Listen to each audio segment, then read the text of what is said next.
বিসমিল্লাহির রহমানির রহিম।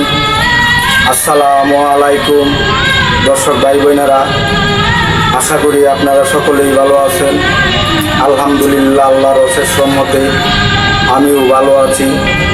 মানুষ কতটুক পশুত্ব হইতে পারে, মানুষের মাঝে কীরকম পশুত্ব জানোয়ারের ব্যবহার থাকতে পারে, মানুষ কতটুকু জানোয়ারের মতো ব্যবহার করতে পারে। জংলার জীব জানোয়ার কিন্তু পশুত্বগিরি দেখায় না, তারা পশু হলেও তারার ভিতরে মানব। জংলা জীব জানোয়ারও কিন্তু মানুষের চেয়েও তাদের বৈশিষ্ট্য ভালো আছে। কিন্তু আমাদের সমাজে কিছু কিছু মানুষ আছে, তাদের যে পশুত্ব তা কোনো জানোয়ারেরও হার মানায়। কী জন্যে বলতেছি, 5ই আগস্ট যখন হাসিনা যখন পদত্যাগ করে, তখন যে নিকৃষ্ট কাজটা প্রশাসনের আইনশৃঙ্খলা বাহিনী গড়াইছে, সেটা পশুত্বেরও হার মানায়, জানোয়ারেরও হার মানায়। আশুলিয়া যে লাশগুলারে গাড়ির ভিতর নিয়ে গাড়ির ভিতর এমনভাবে ফালছে, আপনারা তো দেখতেই পারতেছেন কীভাবে মানুষের গায়ে আগুন লাগাইয়া দিছে গাড়ির ভিতরে নিয়ে। এসব দেখলে মানুষের কলজে কেঁপে ওঠে, মানুষের হৃদয়ে আর্তনাদ করে। কিন্তু যারা ক্ষমতার লোভে, ক্ষমতা টিকে থাকার জন্য এই যে নিরীহ মানুষের লাশগুলারে জ্বালিয়ে দিল, তাদের কি বিচার হওয়া বাংলার মাটিতে প্রয়োজন। আপনাদের কাছে বিচার দিলাম, সেই বিচারের ভার আপনাদের উপরে দিলাম, আপনারা তার বিচার করবেন। কারণ ক্ষমতা কারো চিরস্থায়ী না। যেরকম নমরুদ, ফেরাউন, কারুন, হামাস, উতবা, সাইবা, আবুল আহাব, তারাও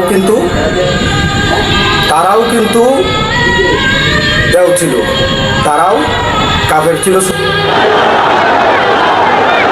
5 আগস্ট 2024 দুপুর থেকে বিজয় উল্লাস ঢাকাসহ সারা দেশে। ছাত্র জনতার অভ্যুত্থানে পালিয়ে যান শেখ হাসিনা। একদিকে যখন আনন্দে আত্মহারা লাখো কোটি মানুষ, অন্যদিকে তখনও চলছিল খুনিদের বর্বরতা, যেগুলোর নমুনা বেরিয়ে আসছে ধীরে ধীরে। সম্প্রতি সামাজিক মাধ্যমে ভাইরাল হওয়া ভিডিওতে দেখা যায় নৃশংসতার খণ্ডচিত্র। কাঠের ভ্যানে কয়েক স্তরে মরদেহ, তার উপর গুলিবিদ্ধ আরও একজনকে ধানের বস্তার মতো ছুটছেন দুজন। ভিডিওটি নিয়ে বিভিন্ন ফ্যাক্ট চেকিং সাইটের পাশাপাশি অনুসন্ধান চালিয়েছে যমুনা টেলিভিশন। সবাই একমত হয়েছেন, ঢাকার অদূরে আশুলিয়া থানার প্রধান ফটকের সামনে সড়কে ঘটেছে এ বর্বর ঘটনা। ভাইরাল ভিডিওটি শেষ দিকে পেছনের দেয়ালটি পর্যবেক্ষণে আরও স্পষ্ট হয় লোকেশন। চোখে পড়ে দেয়ালের ডিজাইন ও একটি রাজনৈতিক পোস্টার। সরেজমিনে দেখা যায় আশুলিয়া থানার পেছনে একটি প্লটের নিরাপত্তা প্রাচীর এটি। স্থানীয়রা নিশ্চিত করেন ঘটনাটি 5 আগস্ট বিকেলের। একটা লাশের গাড়ি ছিল দোকানের সামনে, পরে ওই গাড়িতে আগুন দিয়ে দিছি। আগুন দেওয়ার পরে মনে করেন আমরা তো আর এখানে ছিলাম বাসায়, এদিক তো আসতেই পারিনি। রিপোর্ট লিখতে আসলাম, এখানে আমার আসতে দেয় না, এনে বস্তা দিয়ে বেড়া দিয়ে পিস্তল বন্দুক ধরে রাখছে। জানা যায় ভ্যানে মোট আন্দোলনরত ছাত্র জনতার 6টি মরদেহ তোলা হয়। শনিবার বিকেল পর্যন্ত পরিচয় পাওয়া গেছে 4 জনের। তারা হলেন সাজ্জাদ হোসেন সজল, তানজিল আহমেদ সুজয়, বাইজিদ ও সবরু হুমায়ুন। তাদের মরদেহ বুঝে পেয়েছেন স্বজনরা, বাকি দুজনের পরিচয় পাওয়া যায়নি। স্থানীয়রা মনে করছেন পরিচয় তো বটেই, মরদেহগুলো নিশ্চিহ্ন করে দিতে পুড়িয়ে ফেলা হয় আন্দোলনকারীদের। এই গুলিতে 6 জনে মারে এবং ভ্যান দিয়ে লাশ নিয়ে এসে এখানে পেট্রোল দিয়ে জ্বালাই দেয় আর কি। ছাত্র গুলি আসছিল, প্যাকেট করে 2টা মাটি দিয়ে আসি আমতলা, আর 4টা গার্জেনে করে দিয়ে দিছি। যারা স্বজন হারিয়েছেন তাদের চোখে মুখে এখনো ক্ষোভ আর হতাশা। মানুষের সঙ্গে এমন আচরণ করতে পারে দুঃস্বপ্নেও ভাবতে পারেননি তারা।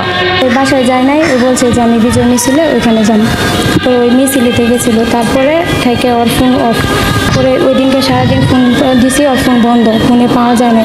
তো তারপরের দিন লাশ পাওয়া গেছে ওই থানা থেকেই আমার কাছে ফোন ছিল। এই ভিডিও যারা দেখেছেন তারা কেউ বিশ্বাস করতে পারছেন না নিজের চোখকে। এ বিষয়ে থানা বা পুলিশের কোনো বক্তব্য পাওয়া যায়নি।